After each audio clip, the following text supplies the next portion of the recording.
अस्सलाम वालेकुम दोस्तों। पाकिस्तान और साउथ अफ्रीका के दरमियान अब वनडे सीरीज शुरू होने वाली है। बहुत से इंटरेस्टिंग फैक्ट्स हैं और इस पर भी बात करेंगे कि पाकिस्तान का बेस्ट प्लेइंग 11 क्या हो सकता है। 4 से लेकर 11 नवंबर तक पाकिस्तान ने अफ्रीका के खिलाफ ही 3 वनडे मैचेस की सीरीज नहीं खेलनी, श्रीलंका के खिलाफ भी खेलनी है। सो 6 वनडे मैचेस हैं, 3 फैसलाबाद में जो अफ्रीका के खिलाफ खेल रहे हैं, फिर हमने पिंडी में श्रीलंका के खिलाफ खेलनी है। और दिलचस्प बात यह है कि पाकिस्तान के शहीन शाह अफरीदी की debut as a captain debut series है और ब्रिट्स के जो कि साउथ अफ्रीका के कैप्टन है उनकी भी debut as a captain series है। ब्रिट्स के इसी साल के शुरुआत में उन्होंने डेब्यू किया था, अपने डेब्यू में ही 150 रन किए थे और ये वाहिद इनका एक रिकॉर्ड है कि डेब्यू में 150 रन करना न्यूजीलैंड के खिलाफ इन्होंने किए थे। और दूसरी बात यह कि लगातार 5 वनडे मैचेस के अंदर 50 प्लस रन है, यानी एक 100 किया जो 150 किया, बाकी 4 इनिंग्स में लगातार 50 है। T20 सीरीज में कुछ नहीं कर पाए थे मगर वनडे पर्सपेक्टिव में एक बड़े बल्लेबाज वो माने जाते हैं। यस, मैं थोड़ा सा आपको उनका बता रहा हूं। पाकिस्तान लास्ट टाइम तकरीबन 17 बरस बाद फैसलाबाद के अंदर ओडीआई क्रिकेट पाकिस्तान या इंटरनेशनल क्रिकेट होने वाली है। 2008 में लास्ट टाइम हम बांग्लादेश के खिलाफ खेले थे। आखिरी 5 वनडे मैच फैसलाबाद के अंदर हम जीते हैं। आखिरी जो हम हारे हैं वो 2003 में अफ्रीका के खिलाफ ही हारे हैं। और एक दिलचस्प फैक्ट यह है कि पाकिस्तान लगातार 2 सीरीज अफ्रीका के खिलाफ जीता हुआ है वनडे की, और दोनों अफ्रीका के अंदर जीता है, जबकि लगातार 2 सीरीज अपने घर में अफ्रीका के आगे हारा हुआ है। समझ रहे हैं आप पॉइंट?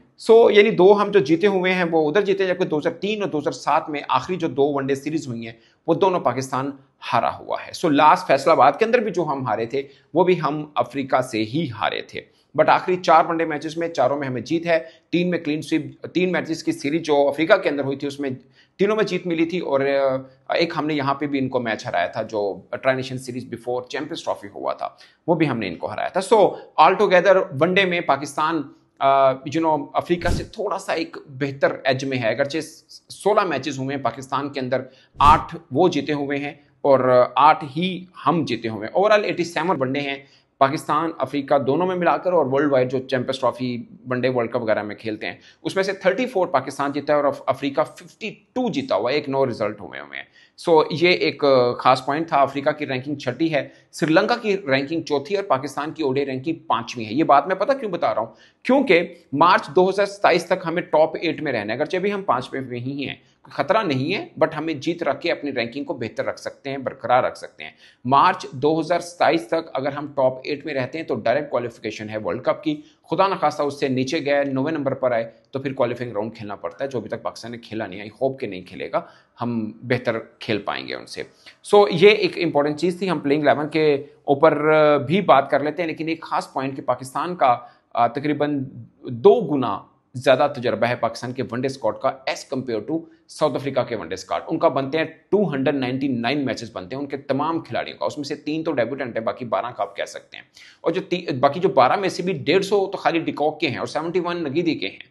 बाकी आप देख लें कितने 2, 4, 5, 10 वाले सबके सब हैं। इतना कुछ मैंने बताया कि ब्रिट्स के जो उनके कैप्टन हैं वही इसी साल डेब्यू किया हुआ है उन्होंने। इतनी एक्सपीरियंस साइड नहीं है अफ्रीका की, और लगातार बुरी क्रिकेट वनडे में तो बुरी क्रिकेट खेलते आ रहे हैं। हमने उनको घर में हराया, तो अब तो आराम से जीतना चाहिए। शहीन के लिए राहत की बात जरूर है, बट हम कॉम्प्लीसेंट नहीं हो सकते हैं। Of course as a captain वो पहली सीरीज कर रहे हैं, उनके लिए एक चैलेंज भी होगा कि वनडे फॉर्मेट के अंदर आकर अपनी टीम को कैसे वो लीड करते हैं। अगरचे जो ट्रेनिंग के लिए पाकिस्तान टीम आई तो उन्होंने सबको, जो होता है कि नया कप्तान है, सब खिलाड़ियों को इकट्ठा किया, बातचीत की, बड़ी ज़बरदस्त उन्होंने स्पीच भी की। आई होप कि एज ए कैप्टन तो वो ठीक है। जब अनाउंस किए गए थे बस हम उस तरीक़ेकार के खिलाफ थे, बल्कि मैं तो ये कह रहा था कि शहीन शाह अफरीदी को T20 फॉर्मेट का जो कप्तान रखा गया था, जब नकवी साहब ने इनको हटाया था, वही गलत था। T20 में ही कैरी कर लेना चाहिए था और वनडे में आपके पास रिजवान की एक बेटर ऑप्शन थी। खैर अब रिजवान खेल तो रहे हैं one day match, but not as captain. Of course Shaheen Shah Afridi जो कि उनके अच्छे दोस्त हैं वो कैप्टन है। लेट्स सी क्या रिजल्ट आता है, but I am pretty sure Pakistan team favourite है और पाकिस्तान टीम को जितना भी चाहिए। 606 मैचेस का एक्सपीरियंस पाकिस्तान का है, 299 मैचेस का एक्सपीरियंस जो है वो साउथ अफ्रीका का। पाकिस्तान यानी एक्सपीरियंस वाइज बहुत आगे है और कंडीशन भी हमें सूट कर रही है। और दिलचस्प बात यह है कि दोनों कप्तानों की यानी शहीन और ब्रिट्स के दोनों की जो है वो डेब्यू कैप्टन सीरीज है। बाबर आजम पर नजर रहेगी। बाबर आजम की 29 वनडे इनिंग्स हो चुकी हैं, 100 नहीं आया। वही जो नेपाल के खिलाफ एशिया कप 2023 में आया था उसके बाद 100 नहीं आया। और ओवरऑल किसी और इनिंग वनडे टेस्ट T20 तीनों को मिला के 79 इनिंग्स बनती हैं उनका शो नहीं आया, तो ये एक रहेगा।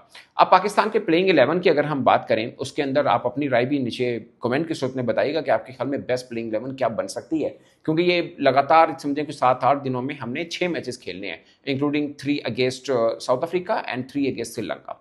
सो शुरू करते हैं। ओपनर फखर जमान एंड साइम, और मैं एक और बात बताऊं, साइम का ये फेवरेट फॉर्मेट है। इन ओडीआई फॉर्मेट ही इज टू गुड। हम जो ऑस्ट्रेलिया में जीते थे, अफ्रीका को हमने जो क्लीन स्वीप हराया था वनडे में, दोनों में किरदार साइम का था। फिर चैंपियंस ट्रॉफी खेले मगर ये फिट नहीं थे, उसके बाद ये फिट होके आए, तो फिर T20 फॉर्मेट हम खेल रहे हैं, अगरचे इस बीच में हम खेले हैं वेस्ट इंडीज में भी, बट ये इनके लिए फेवरेट होता है फॉर्मेट। फखर जमान साइम अयूब ओपनर, धांसू किस्म का ओपनिंग पार्टनरशिप बनती है ये दोनों की। आई होप के ये जोड़ी जो है वो जमेगी भी। बाबर आजम 1 डाउन पोजीशन पर और 2 डाउन के ऊपर यानी नंबर 4 के ऊपर बैटिंग करते हैं मोहम्मद रिजवान। सो टॉप 4 जबरदस्त किस्म का ये बनता है। 5वें नंबर पे सलमान आगा, और सलमान आगा वनडे फॉर्मेट में पिछले साल यानी एक साल जो अब गुजर चुका हुआ है, सबसे ज्यादा रन करने वाले पाकिस्तान के बैट्समैन है। Don't ignore him as one day player, he is fantastic. Bowling भी करते हैं, बैटिंग भी करते हैं। सो ये मैं सिर्फ बताना चाह रहा हूं कि नंबर 2 पे जिनके रन थे वो मोहम्मद रिजवान थे। नंबर 1 पे एक पिछले साल में जिनके रन ओडीआई फॉर्मेट में हैं वो सलमान अली आगा हैं, जबकि मोहम्मद रिजवान के टेस्ट में भी नंबर 2 पे हैं वो पाकिस्तान की तरफ से ज्यादा रन बनाने वाले में। टेस्ट फॉर्मेट में सऊद शकील जो हैं वो नंबर 1 पे है। वैसे सऊद शकील का भी आप कह सकते हैं वनडे फॉर्मेट के ऊपर भी जिक्र उनका होना चाहिए, अगरचे स्क्वाड में नहीं है, बट चैंपियंस ट्रॉफी वो इंडिया के खिलाफ बुरा नहीं खेले थे, तगड़ा खेले थे। हाँ, आप ये समझें कि साउथ अफ्रीका में वर्ल्ड कप है, 27 वाला बाउंसी ट्रैक है, बाउंस में ज़्यादा फंसते हैं वो, तो शायद उसलिए आप कह सकते हैं, अदरवाइज बुरे प्लेयर नहीं है वनडे के भी वो। सो फखर जमान, साइम अयूब, बाबर आजम, मोहम्मद रिजवान, सलमान अली आगा, 5 धांसू बल्लेबाज। 6 पे हसन नवाज हैं। इसके ऊपर आपके पास एक और ऑप्शन है, वो है हुसैन तलत की, बट मैं हसन नवाज के साथ जाऊंगा, क्योंकि हुसैन तलत अगर आपको तीसरे चौथे नंबर पे कोई प्लेयर चाहिए ना, तब हुसैन तलत बनता है, क्योंकि वो थोड़ा टाइम लेते हैं, नंबर भी उनको वो सूट करता है। यहाँ पे आकर अक्सर थोड़ी इनिंग भी बिल्ड भी करनी है, कहीं पे स्ट्राइक रेट भी लेके चलना है। फर्ज किया अगर 40वां 42वां ओवर चल रहा है और आपका प्लेयर आया, तो हुसैन तलत से हसन नवाज ज़्यादा बेहतर है। वनडे फॉर्मेट में वो खेले भी बेहतर हैं, अगरचे T20 में भी अच्छा खेले थे, बाद में परफॉर्म नहीं कर पा रहे, लगातार अच्छी फॉर्म में नहीं है हसन नवाज, बट ये फॉर्मेट इस तरह का है कि उनके पास थोड़ा सा टाइम मिल जाएगा, रुक के खेल के इनिंग को चला सकते हैं, मगर वेस्ट इंडीज में बहुत अच्छा खेले थे। सो हसन नवाज। अब 7वें नंबर के ऊपर none other than Mohammad Nawaz. अब यहाँ पे ना एक बड़ी जबरदस्त एक प्रॉब्लम, कहते हैं जबरदस्त इसलिए कह रहा हूँ कि ऑप्शन है इसलिए, नवाज भी है, Mohammad Nawaz left arm spinner और ऑलराउंडर, साथ में आपके पास फहीम अशरफ भी है। सो अगर आपको ये लगता है कि नहीं हमने 3 रेगुलर फास्ट बॉलर नहीं खिलाने, 2 ही खिलाने, तो आप हसन नवाज, आप मोहम्मद नवाज को हटाकर यहाँ फहीम अशरफ ला सकते हैं और नीचे 2 स्पिनर आप डाल सकते हैं। लाइक बैटिंग वाला कॉप अप फहीम अशरफ कर देगा, बॉलिंग में फास्ट बॉलिंग ऐड हो जाएगा। बट अगर आपको लगता है कि नहीं स्पिन पिचेस हैं पाकिस्तान में, क्यों हमें फास्ट बॉलर 3 डालने हैं, तो फिर आप मोहम्मद नवाज के साथ जाएं। और फिर शहीन शाह अफरीदी करेंगे 8वें नंबर के ऊपर। अगेन 9वें नंबर पर सोचिए कौन है, मोहम्मद वसीम जूनियर, जो मेरे प्लेइंग 11 में बनते हैं। आपका बड़ा धांसू किस्म का बैटिंग बनता है वो, ठीक है। फिर फैसल अकरम आपके जहन में शायद अबरार होगा, बट मुझे लगता है वनडे फॉर्मेट में आप फैसल अकरम के साथ जाइए, छोड़ के बॉल डालते हैं, चाइना मैन हैं, अच्छे हैं, थोड़ा सा अभी से ग्रूम करें वर्ल्ड कप के लिए। He is very intelligent, very strong nerve creator, और मैंने तो देखा था कई जगहों पे देखा हुआ है, पाकिस्तान भी खेले हुए हैं, बट खासकर जब नेपाल के खिलाफ डारवन में हम खेल रहे थे, हम मैच हार रहे थे नेपाल के खिलाफ, वहाँ पे इस लड़के ने आखिरी ओवर में 8 बचाया था। और सबसे खास पॉइंट, ये नहीं बचाना मैटर नहीं है, जिस तरह नर्व स्ट्रॉन्ग रखे थे और बिल्कुल कॉन्फिडेंट होकर बॉलिंग की थी, वो खास पॉइंट था मेरे लिए। सो वो है। अब रह गया 11वें नंबर पर, आपके पास 2 बॉलिंग की ऑप्शन है, एक नसीम शाह, दूसरा हारिस रऊफ। अब ऊपर चूंकि मैंने प्लेइंग 11 में नवाज को डाला हुआ, तो यहाँ पे फास्ट बॉलर ही डालूंगा। अगर ऊपर मैंने फहीम अशरफ डाला होता, तो यहाँ पे मैं फिर उसको डालता किसी स्पिनर को, बट ऊपर नवाज है। सो नवाज है, साइम अयूब है, सलमान आगा है और फैसल अकरम है। सो स्पिन 4 हो गए आपके पास ऑप्शन।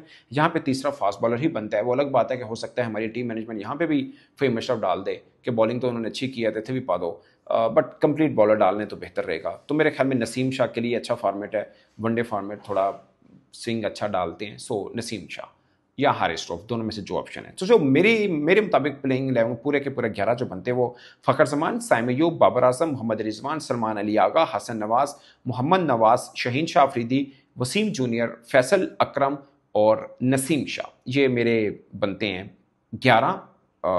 16 के स्क्वाड में से। उनके 15 का स्क्वाड है साउथ अफ्रीका का, तो वो तो चेंज करते रहेंगे। हमने तो अपना बेस्ट जो मेरे ख्याल में है, हम तो क्योंकि हर मैच जीतने के लिए होते हैं, वो कॉम्बिनेशन ट्राई आउट करते रहते हैं। उनके लिए जीत हार बायलैटरल सीरीज में कोई तूफानी बात नहीं होती है। सो ये है। आप अपनी 11 प्लेइंग 11 जो है कमेंट के सूत्र में जरूर बताइएगा और अपनी राय इस मैच को लेकर, इस सीरीज को लेकर। मैं तो इतना ही दोस्तों, इजाजत दीजिए। अल्लाह।